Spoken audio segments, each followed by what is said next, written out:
Hello everybody, hope you're doing well and welcome back to another video.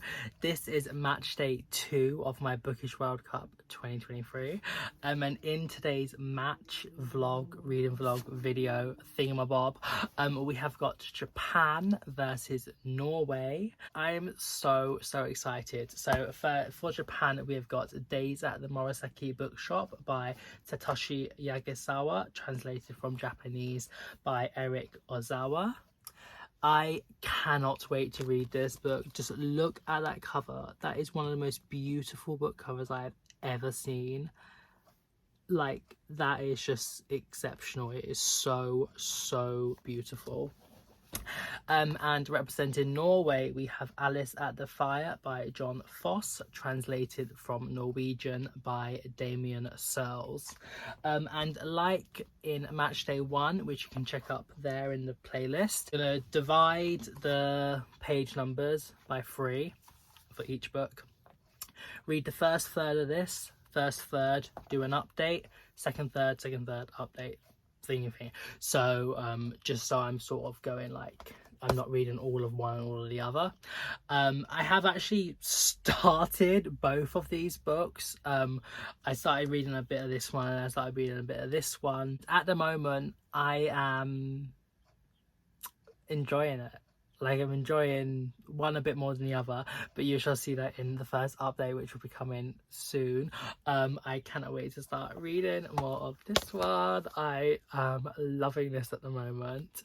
So yeah, stay tuned for the first 30-minute update coming to you very soon, probably. So I have finished the first third of Days at the Murasaki Bookshop and I am really enjoying this book at the moment. So it starts with the main character Takako, and she is 25. So she's sort of been going out with someone in her company, and it starts with him saying that he's getting married. So she's like, that isn't the way you asked. Like, you're basically saying a statement there. And she's like, what do you mean? And he's like, well, I'm getting married to someone else. She's like, oh, okay. But yeah, so it's sort of a little bit awkward, and then afterwards she sort of quits her job, and instead of going home to like her hometown, her mum and sort of like her uncle sort of are like, oh, why don't you like move in with your uncle, like, or in your uncle's bookshop, the Murasaki Bookshop. She's in Jimbocho, Tokyo, where there's going to be sort of like hundreds of like these little like secondhand bookshops. It honestly just sounds the most amazing place ever. I need to go to Tokyo. I need to go to Jimbocho now because it just sounds the best. But yeah, so basically, so she moves in sort of with her uncle, who is called Satoru, and she sort of like been a little bit estranged from him for about 10ish years, and she doesn't really like reading. She's sort of like in a little bit like a low mood. She's sort of just like sleeping and stuff, but she starts sort of working at the bookshop, and after a little bit of time, her uncle is like, oh, why didn't you like read something?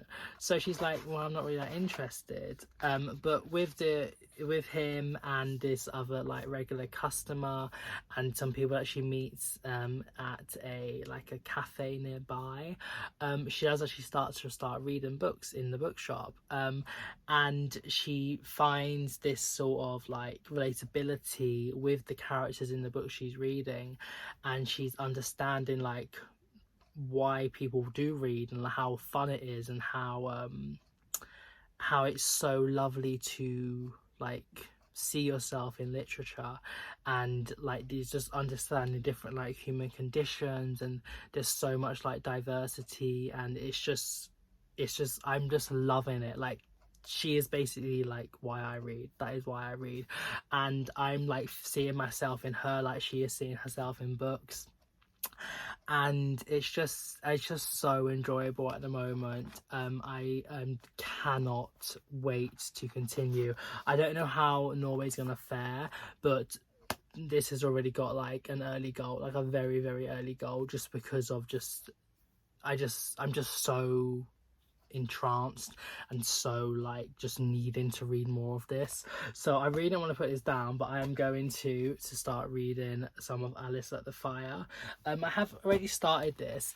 It's sort of a bit weird because it's all like in a sort of a hallucinatory sort of like prose that just goes on and on. And it's a bit strange. So I'm currently on page 16 and I need to get to page 22 for it to be the third place of the book, because it's a very, very short book. But it's kind of like difficult to just stop there because it's all sort of like the prose just goes on and it's a little bit weird. But basically this is about like a woman that sees herself when she was younger. She's called Signe, and she sort of like lives like in like a place with a fjord, and she's thinking back to, this is like current time is like 2008 I believe, and she's thinking back to like the 70s, and this day when her husband Hazel was just staring out the window, and then he decided to go for like a boat ride, which he did every day, and he didn't return. And yeah, that's sort of what I've got to at the moment. Honestly, I think it might be good, but maybe I don't have the brain power or something to really get this sort of different type of portrayal of a story in this more like hallucinatory prose. But I am going to still obviously continue with it and see. But you haven't got a goal yet, and your defences are a little bit weak, especially with a very, very strong Japanese team. So we shall see, Norway, but I'll come back with you with an update soon.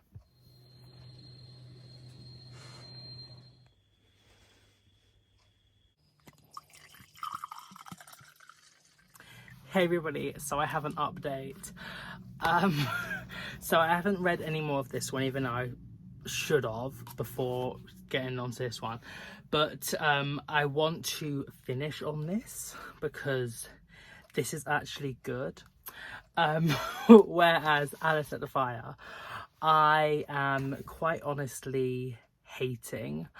I am really, really not enjoying this book at all. It's just, there's literally nothing happening. It's just the same sort of thing over and over again, and characters repeating the same events. Basically, the main character, or Signe, is just, she keeps watching herself. She's watching herself on the bench, she's watching herself by the mirror, by the window, and then so her husband at the time, Hazel, goes off in like this like a windy night, saying like, oh, I was gonna go take the boat out, but he doesn't really, he just goes for a walk. And then it sort of transitions to his perspective and his POV, and he's thinking that he sees his great-great-grandmother by like the fire, by this fire, like burning these sheep heads. And then he sort of goes back to the house, and he's like, oh, the storm's really bad, like look at my boat might be like thingy. So he goes back out again, and then whilst he's there, he's like, oh, I mean, it's not too bad, even though like it's literally like quite a bad storm and everything. But he's like, oh no, I'm just gonna go on to take my boat out. So he basically does that sort of, and yeah, and it sort of transitions between his perspective and Signe's perspective.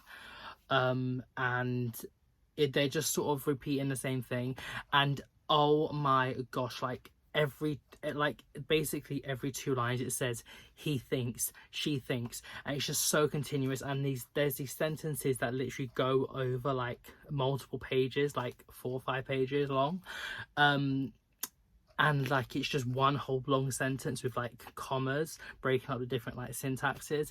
And there's the way it changes between the characters' POV, it's just very like harsh, and it just changes like straight away.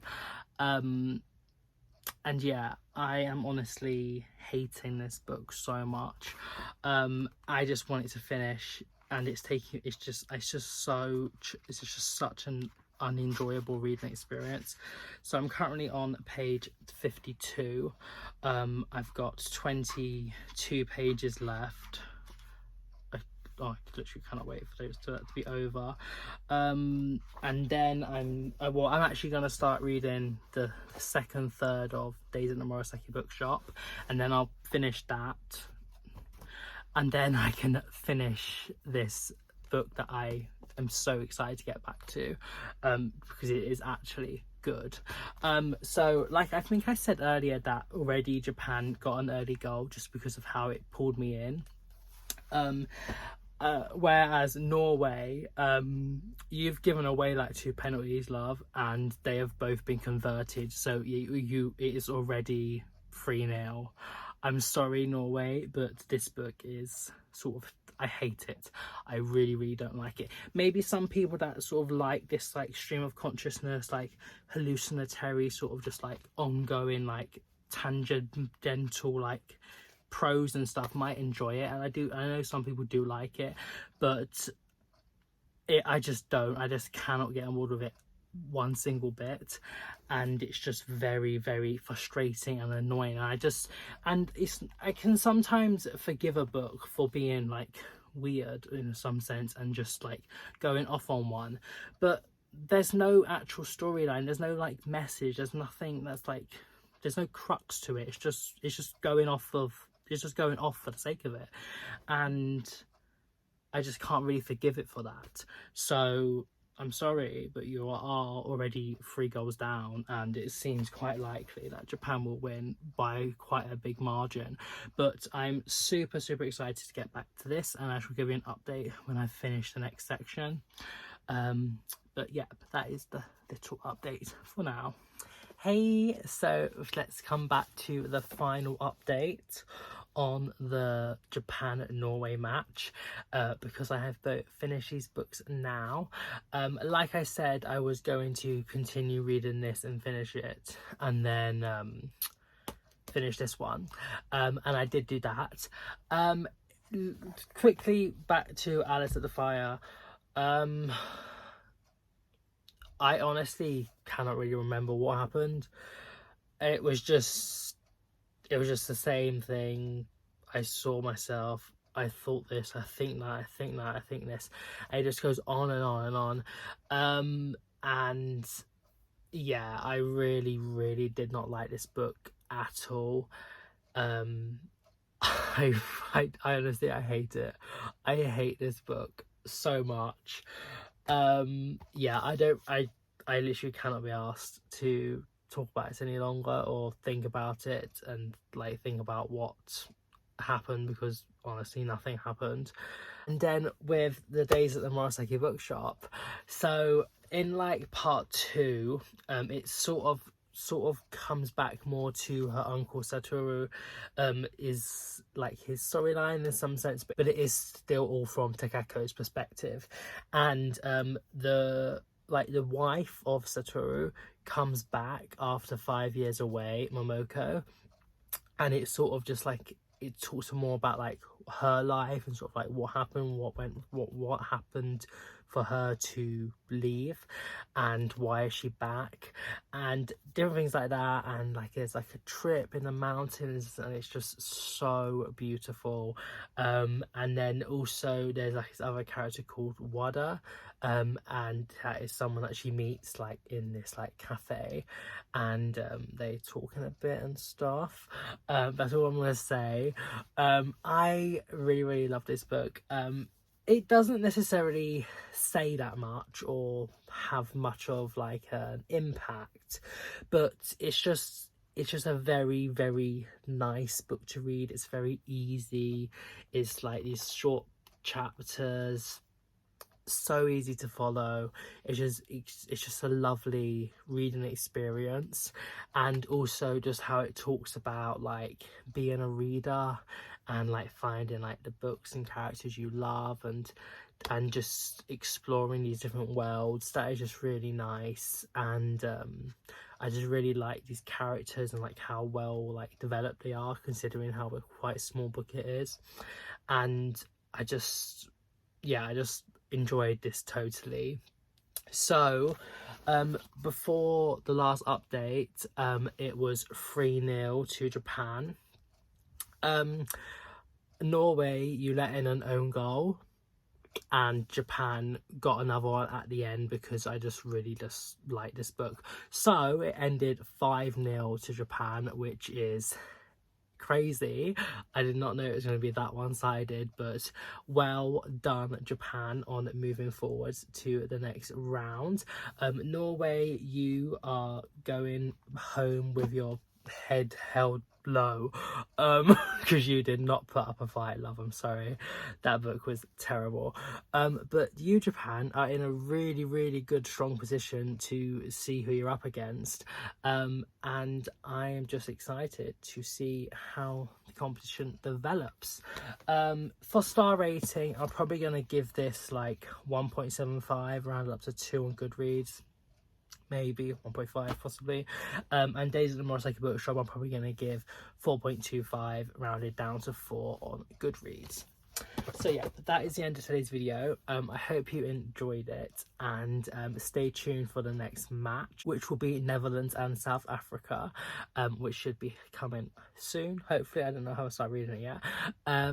But yeah, have a nice morning, evening, night, wherever you are in the world, and I shall see you very soon. Bye.